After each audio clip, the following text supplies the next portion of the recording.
I woke up that morning to a message from Alina, my wife, which, on any other day, would have felt like a routine check-in. Hey, I'll be home late tonight. Don't wait up for me. It wasn't the first time she'd worked late, but something about that text seemed different. I wasn't sure if it was the lack of an emoji or the blunt, factual nature of it, but a small knot tightened in my stomach. We hadn't fought the night before. There had been no disagreement, no lingering tension, just the same easy rhythm we'd had for years. She had kissed me goodnight before heading to bed earlier than usual. So why was she so distant now? At first, I brushed it off. Alina was a workaholic. Always had been. That's just who she was. She loved her job, loved it more than I sometimes thought was healthy, and it didn't always come with clear boundaries. But that morning, something felt different. The way she was pulling away recently had me questioning everything. She had been coming home later, more often than not, and when she did, she'd be distracted, lost in her phone, avoiding eye contact. I had learned to give her space. I thought that's what she needed, especially since her work project was in overdrive. I had learned to ignore the creeping doubts, the little signs. But that text, that cold, matter-of-fact text, was the thing that finally broke through. I couldn't shake the feeling that something was off. The day crawled by as I tried to focus on work, but my mind kept returning to Alina.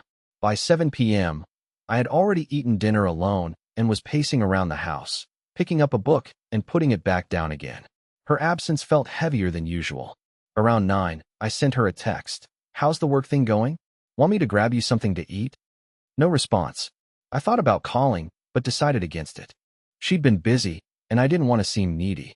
But a part of me was growing increasingly frustrated. I tried to distract myself with work, but I couldn't stop thinking about her. I couldn't shake the image of her leaving that morning, so calm, so distant. A part of me wondered if she even wanted me to ask, if she'd rather I just leave her alone. It was almost midnight when I finally sent another message. "Hey, are you coming home soon? Miss you." Nothing. Now I was angry. How could she be this distant? I'd always been there for her, and she couldn't even send me a simple text back? Maybe I was overreacting, but the silence between us was unbearable. I decided to drive by her office. I hadn't done something like this in years. I wasn't the type of guy who would follow his wife around. Heck, I trusted her. But tonight, that trust felt like it was slipping through my fingers. When I pulled up to the building, the lights were still on in her department. I parked a block away and sat there for a while, my mind spinning. The place was dark and quiet, and the only light was coming from the building's windows. I saw her car. I don't know why, but I couldn't stop myself. I watched the door, hoping to see her emerge, but no sign of her. But then I saw something else. A figure. A man. It was Kieran, one of her colleagues. They had been working closely together on a project for the last few months. I knew him from the few times I had met him at company events, and I'd always thought he was harmless. He was friendly, approachable, but I didn't like how my gut twisted seeing him there, especially after everything that had been building up. I stayed in my car, feeling like a fool, watching them talk outside her office. It was innocent at first, just casual conversation. But then they leaned in. Too close. Their faces were just inches apart, and I felt the heat rise in my chest. I couldn't breathe. My fingers gripped the steering wheel so tightly I thought I might snap it in half. What were they talking about? Why was Kieran still there with her, long after everyone else had gone home? The scene went on for what felt like hours, but eventually, they exchanged what looked like a friendly hug, and Kieran got into his car and drove away. Alina stayed there for a while, probably finishing up some last-minute details, but the image of her and Kieran, so close, was burned into my mind. I waited in the dark, staring at the clock. My heart pounded in my chest, but I wasn't sure if it was anger, fear, or something else entirely. I should have gone home. I should have gone inside, tried to calm down, but I didn't. I kept watching. Around 1:30 a.m., Alina finally came out. She didn't see me, didn't know I was sitting there, just a few cars away, watching her. She looked distracted, tired, and I could tell she hadn't been alone in her thoughts. Her steps were slower than usual, and she didn't even bother to look around before getting into her car. I followed her home. This was just the beginning of everything falling apart. I had no idea what I was about to walk into when I finally made it home that night, but nothing could have prepared me for what I found. Stay tuned for the next part. This is only the start of a much darker story. The drive home felt like the longest one of my life. It wasn't just the silence between us. I was drowning in this feeling of uncertainty, this pit in my stomach that seemed to grow deeper with every mile. I had seen her get out of Kieran's car. That hug. Too long. Too close. And yet, all I could do was follow her, like some passive observer, helplessly watching my life unfold in front of me. When we finally pulled into our driveway, I could see her in the rearview mirror. She didn't know I was behind her, but I knew. I knew everything had changed. There was no going back to the way it was before. I hadn't even realized I was holding my breath until I parked my car behind hers and stepped out. The house was dark, except for a light glowing through the window in the living room. I tried to keep my steps quiet as I approached the door. I wasn't sure what I was hoping for. A confession? An explanation? Some sort of reassurance? I wasn't sure if I was even ready to confront her yet. But everything about that night, the texts, the phone calls, the distance, had left me with this sick feeling in my chest. I needed to know. I opened the door softly, hoping not to wake her up. But when I stepped inside, the house felt colder than it should have been. The warm, familiar space I had spent countless evenings in felt so unfamiliar. I could hear her in the kitchen, putting away something. The faint sound of dishes clinking together echoed in the silence. "Alina?" I called out softly, my voice trembling slightly. She didn't turn around right away. The seconds stretched longer than I cared to admit. Finally, she looked up, her face lit only by the soft glow of the kitchen light. "You're home late," she said, almost as if nothing was wrong, as if there hadn't been this invisible weight hanging over us. She was trying to act normal, but I could see it in her eyes. She was avoiding me. She knew I knew something wasn't right. "Yeah, just got back," I said, my voice flat. I didn't know how to continue. I didn't know what to ask. "How was work?" She shrugged, busying herself with putting the plates away. "It was fine. Long day. Kieran and I got some things done. He's been helping with the project, you know." Her words came out too quickly, too rehearsed. There was something about the way she said his name that didn't sit well with me. It was too casual, too natural. My heart pounded as I leaned against the doorframe, watching her. She wasn't even looking at me now, her attention completely on the dishes. "I saw you with Kieran," I said, before I could stop myself. Her hands froze, mid-motion. The room went still. For the briefest moment, I thought I could hear her heartbeat. She slowly set the plate down on the counter, her back still turned to me. "Why were you with him so late?" I pressed, trying to keep my voice steady, but the frustration was leaking through. I could feel the tension building in my chest. Finally, she turned around, her face unreadable. "We were just finishing up. It's been a busy week. I told you that." She didn't meet my eyes. Instead, she stared at the counter, anywhere but at me. I took a step forward, my voice now breaking through the air between us. "It's not just that. I saw you two outside. The way you were standing together. The way he touched your arm. Why didn't you tell me about that?" Her face tightened, a flash of something, guilt maybe, crossing her features. She didn't speak for a long time, and for a moment, I thought she wouldn't. But then, quietly, she said, "It's not what you think." I could feel my patience snapping. "Then what is it, Alina? What's really going on?" She hesitated, and that hesitation was the last straw. "Why didn't you just tell me?" "I'm not stupid, Alina. I saw you two together. What's happening between you and Kieran?" The words came out harsher than I intended, but I couldn't stop them. I needed answers. Alina's eyes flickered toward the door. It was as if she was searching for something, some escape. "It's nothing," she said softly, shaking her head, but there was a tremor in her voice. "I don't know what you want me to say." She was barely holding it together. I couldn't shake the feeling that this was just the beginning. What was she hiding from me? Why wasn't she being honest? I didn't sleep that night. I couldn't. I lay awake, staring at the ceiling, my mind racing. Everything felt so broken. Alina had always been so open with me, so communicative, and yet now she was keeping something from me. Something that, for some reason, I wasn't ready to hear. The silence between us was deafening, and I had no idea where it would lead next. But I couldn't shake the thought. Was I losing her? Or had I already lost her without even realizing it? I didn't know it then, but that night marked the beginning of the end. And as much as I wanted to believe we could fix this, I already felt like I was losing the battle.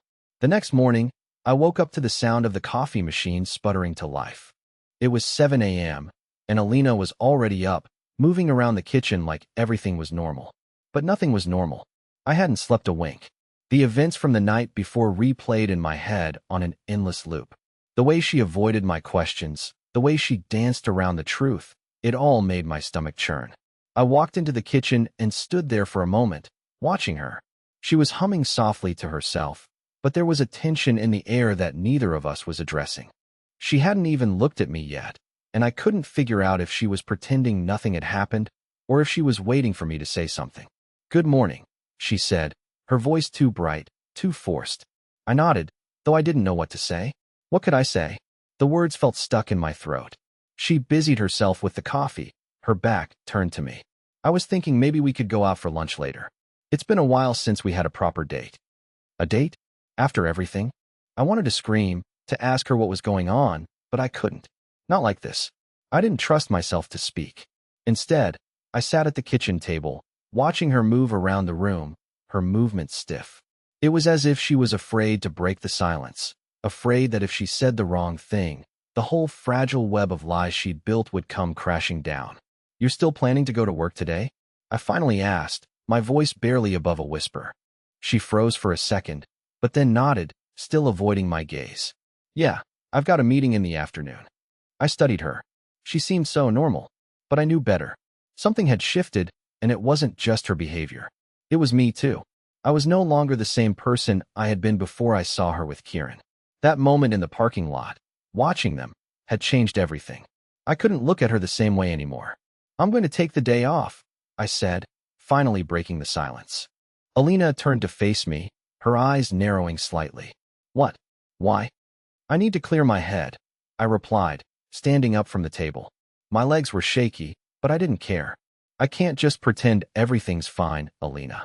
She looked at me, a mixture of frustration and guilt in her eyes. "I don't know what you want me to say. Nothing happened, okay?" I felt a surge of anger, but I kept it in check. "I'm not stupid. I saw you two together. You're lying to me, and I don't know why." She sighed, rubbing her forehead as if the conversation was exhausting her. "I'm not lying. It's just complicated." "Complicated," I repeated, my voice rising without meaning to. "Is that what this is? You've been seeing him behind my back, and you're calling it complicated?" Alina's face went pale. "I haven't been seeing him," she said quickly, but there was no conviction in her voice. "It's just, he's been helping me with work. That's all. Nothing more." I didn't believe her. I couldn't. The way she avoided my questions, the way she couldn't meet my eyes, it was all too familiar. She was hiding something. But the truth was, I wasn't ready to hear it. Not yet. I stood up, walking toward the door. "I need some time. I can't stay here right now." Before she could respond, I was out the door, the sound of the heavy wooden door closing behind me echoing in the empty house. I didn't know where I was going. I didn't care. I just needed to be away from her, away from the lies. Everything had changed. I was no longer the man who trusted his wife, the man who believed in the life we had built together. I was someone else now, someone who couldn't look at her without wondering if I was being played for a fool. As I drove aimlessly through the streets, my mind raced. What was the truth? What was she hiding? And why couldn't I bring myself to confront her fully? It was as if there was something inside me that was scared to hear the answers. But I couldn't run from it forever. Sooner or later, I was going to have to face her, and face what had been unraveling in our relationship for months now. The silence between us felt more deafening than ever, and I couldn't escape the sinking feeling in my chest. I didn't know how things had gotten this far, but I knew one thing for certain. Nothing would ever be the same again. The days after I left that morning felt like I was in a fog. I couldn't get the image of Alina and Kieran out of my head. The way they stood so close, the way she smiled at him. It wasn't just professional. It wasn't just friendly. It was something else, something I wasn't ready to face. I spent the day driving around aimlessly, trying to clear my head, but every road I took led me back to her. I could feel the distance between us growing with each passing hour. By the time I returned home, it was late. Alina's car was in the driveway, but I wasn't sure if I was ready to face her yet. I could feel the tension in the air, thick and suffocating.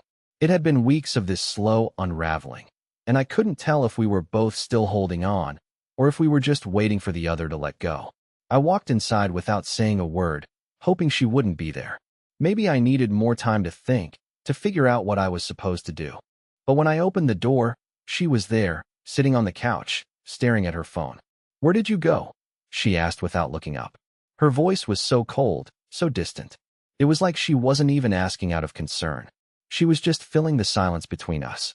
I needed some space, I muttered, taking off my shoes and walking into the kitchen. I was trying to avoid her gaze, avoid this conversation, but I knew it was inevitable. She stood up and walked toward me. We need to talk about this. I looked at her, my eyes narrowing. What is there to talk about, Alina? You've already made it clear where your loyalties lie. Her face fell. That's not fair. You're twisting everything.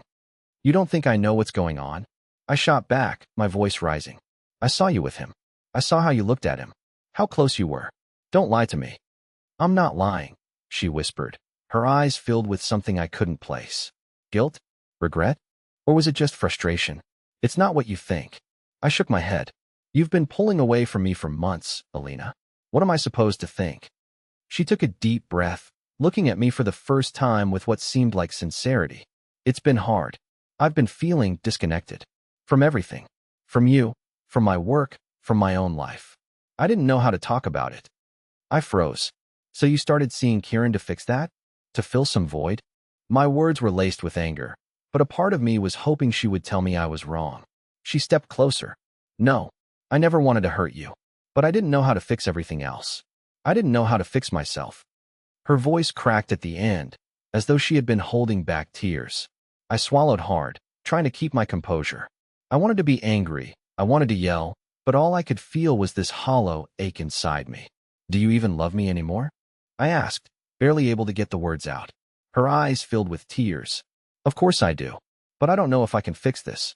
I don't know if I can fix this. And just like that, the air between us became unbearable. The silence that followed was deafening. Neither of us knew what to say next, but the truth hung in the space between us, heavy and suffocating. I didn't know what to do next. I didn't know if I could trust her, if I could even look at her the same way again. But I also didn't know how to walk away.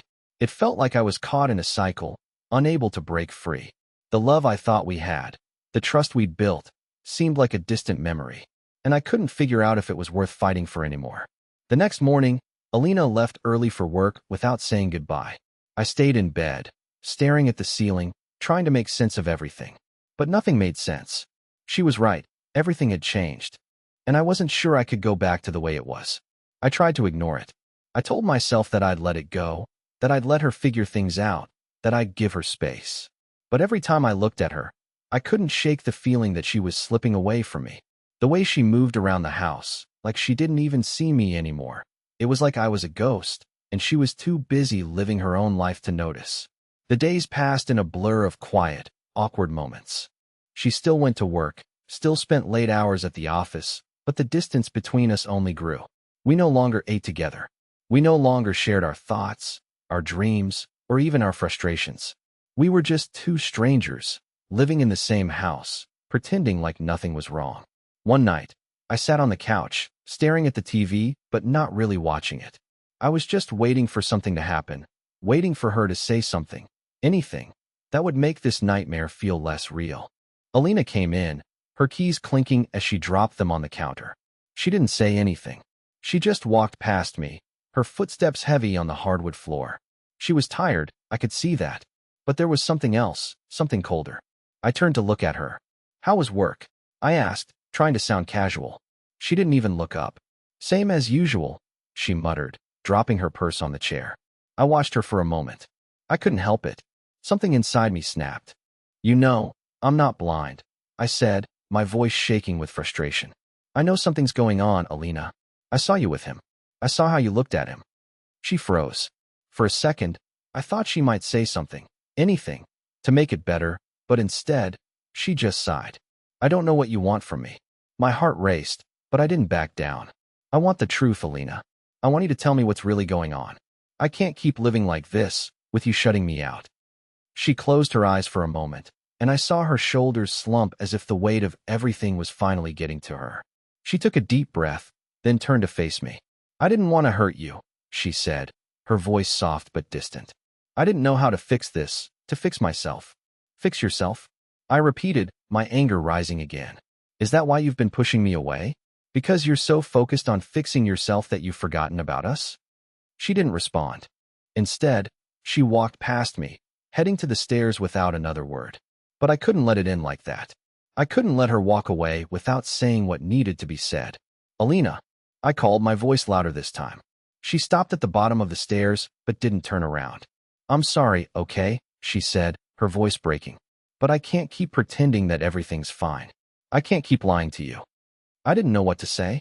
Part of me wanted to grab her, to make her understand how much I was hurting. But the other part of me knew that if I kept pushing, I might lose her for good.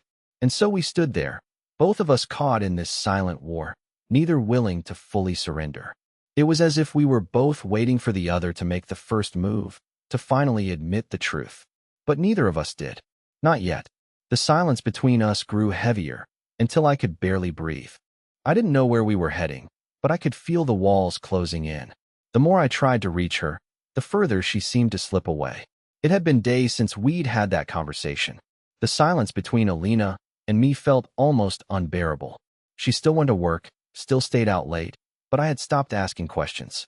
I didn't know if it was because I was afraid of the answers, or if I was just too exhausted to care anymore. The tension in the house had reached a breaking point. I could feel it in every corner, every glance we exchanged, or didn't exchange. We were both living in this space where everything felt off, like we were both waiting for something to change, but neither of us had the courage to make it happen. One night, after yet another quiet dinner that neither of us enjoyed, Alina grabbed her bag and stood up, like she was about to leave. Where are you going? I asked, my voice sharp without meaning to. She froze for a second, clearly taken aback by the question. I'm just going to run some errands, she said, her voice distant. But I could see it in her eyes. There was no real explanation. I didn't even care what she was doing anymore. All I wanted was for this to stop, for the constant uncertainty to end. But instead, I just watched her leave, knowing that whatever was left between us was slipping away. The next few days were no better. She came home later and later. I couldn't bring myself to ask where she was or who she was with. The last time I tried, she gave me that same look, the one that said she wasn't ready to talk. I was done waiting. One evening, after a particularly cold silence, I picked up my phone and sent her a message. I can't do this anymore, Alina. I need to know the truth. I didn't expect an immediate response, but she replied within minutes. What do you want me to say? The words hit me harder than I thought they would. I want you to tell me if there's someone else. I want you to tell me if you've stopped loving me. I could feel the weight of the question hanging in the air as I waited for her reply. Time seemed to stretch endlessly as I stared at my phone, watching the dots appear and disappear. Finally, her message came through. I'm sorry, it said. I think we've both known for a while that things aren't the same anymore. But I don't know how to fix this. My heart sank. The relief I thought I'd feel from hearing the truth was swallowed up by the pain of her words. She was right. We both had known something was wrong. But hearing her admit it made everything too real. I didn't respond right away. I couldn't. I didn't know what to say. Later that night, I heard her come home. She didn't say a word. We were both in the same house, but it felt like we were on different planets. I wanted to scream, to confront her with everything I was feeling, but I couldn't bring myself to do it. The conversation had already happened in my head. The truth was out, and there was no going back. I stayed awake for hours, staring at the ceiling, wondering how we got here. How had we let it get this bad? How had I not seen the signs earlier? The answer was clear now. She had been slipping away from me, piece by piece, and I had been too blind to stop it. The following day was a blur. I didn't go to work, and Alina didn't say anything when she left the house early, just like every other day. There was this strange, quiet distance between us now, a gap that felt unbridgeable. The more I thought about her message, the more everything started to fall into place. I knew she wasn't just working late. I knew she wasn't just busy. There was something else, something I had been ignoring for months. I had tried to tell myself it was just a phase, that we'd get through it, that she was stressed, overwhelmed, and everything would go back to normal eventually. But deep down, I knew that wasn't true anymore. That night, I couldn't stand it anymore. I had to know the truth. No more silence, no more pretending. It was time to confront her, once and for all. When Alina walked in around 9 p.m., looking tired but not quite as distant as usual, I could tell she knew something was coming. She closed the door quietly behind her, and when she turned to face me, I was already standing in the living room, waiting for her. We need to talk, I said, my voice barely above a whisper, but firm. She froze. the look on her face shifting from surprise to hesitation. "I thought we already talked," she said quietly, but I could tell she wasn't prepared for the confrontation she knew was coming. "Not like this," I replied, the words tumbling out before I could stop them. "No more lies, no more pretending. I need to know the truth, Alina. I can't keep doing this. I'm losing my mind here." She swallowed hard, stepping further into the room, but she didn't meet my eyes. I could see the conflict in her face. She was still trying to figure out what to say, how to get out of this without hurting me further. But I was done waiting. I couldn't keep sitting in the dark, letting her control the narrative. I stepped closer, not letting her escape this time. "Tell me, are you seeing him?"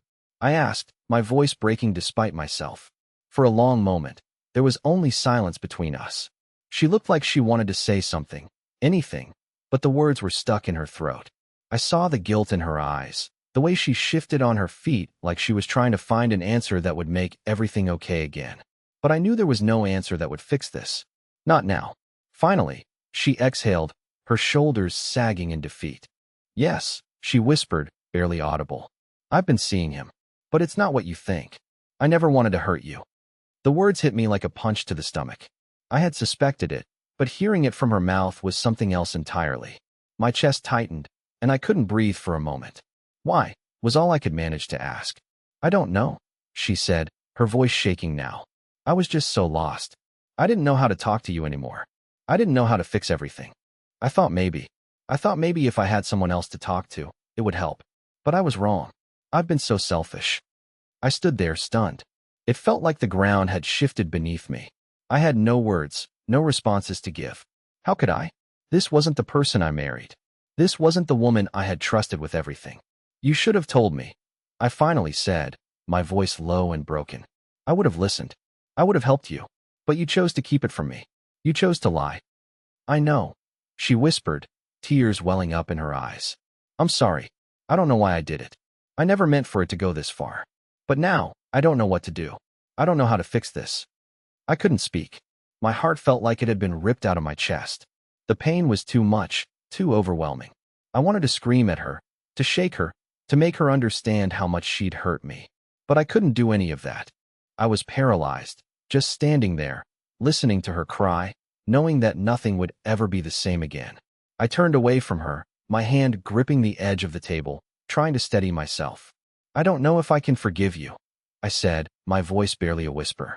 "I don't know if I can go back to the way things were." And for the first time in years, I felt completely alone. The silence that followed felt unbearable. Alina's tears filled the room, and I could feel my own emotions swirling inside me, threatening to break free. For a moment, neither of us spoke. The weight of everything that had happened pressed down on us both. I wanted to walk away, to shut myself off from her completely. But something stopped me. Maybe it was the fact that, despite everything, I still loved her. Maybe it was the years of memories we had built together, the laughter, the late-night talks, the dreams we shared. But no matter how much she had hurt me, there was a part of me that still wanted to fight for us. I turned around to face her again, my heart heavy with a mixture of anger and sadness. "Alina," I began, my voice a little stronger this time. "I don't know if I can just forgive and forget, but I don't want to throw everything away either." Her face softened, and she stepped forward, wiping her eyes. "I don't deserve your forgiveness," she said, her voice trembling. "But I want to try, if you'll let me. I want to do whatever it takes to make this right, to make it better." I looked at her for a long moment, searching for any sign that this wasn't just more empty promises. But all I saw was sincerity, and maybe that was enough to take the first step forward. "I don't know how long it'll take to rebuild what we had," I said softly, my words coming out slower now. "But I want to try too. I can't promise everything will be perfect. I can't promise there won't be more pain. But I'm willing to fight for us, for what we used to be." Alina nodded, her eyes filled with relief and gratitude. "I'll do whatever it takes," she whispered. "I don't want to lose you." We stood there, the weight of our mistakes and misunderstandings hanging in the air, but for the first time in weeks, I felt a glimmer of hope. Maybe we could find our way back to each other. Maybe this wasn't the end of our story after all. In the days that followed, we talked. We didn't have all the answers, but we began to open up to each other in ways we hadn't in years. Alina was patient, understanding of my hurt, and I worked through my anger, trying to understand why things had gotten to this point. We set boundaries, rebuilt trust slowly, and began to reintroduce the love we once shared, piece by piece. It wasn't easy, and it wasn't always smooth. But with every conversation, every moment of vulnerability, I felt us moving forward. Months later, things weren't perfect, but they were better. We had learned to communicate, to listen, and to heal. And I realized something. Love wasn't just about the good times or the shared moments of joy. It was also about the difficult times, the mistakes, and the willingness to forgive and grow together. I don't know what the future holds for us, but I do know that I'm not giving up on her. And for the first time in a long time, I believed we still had a chance.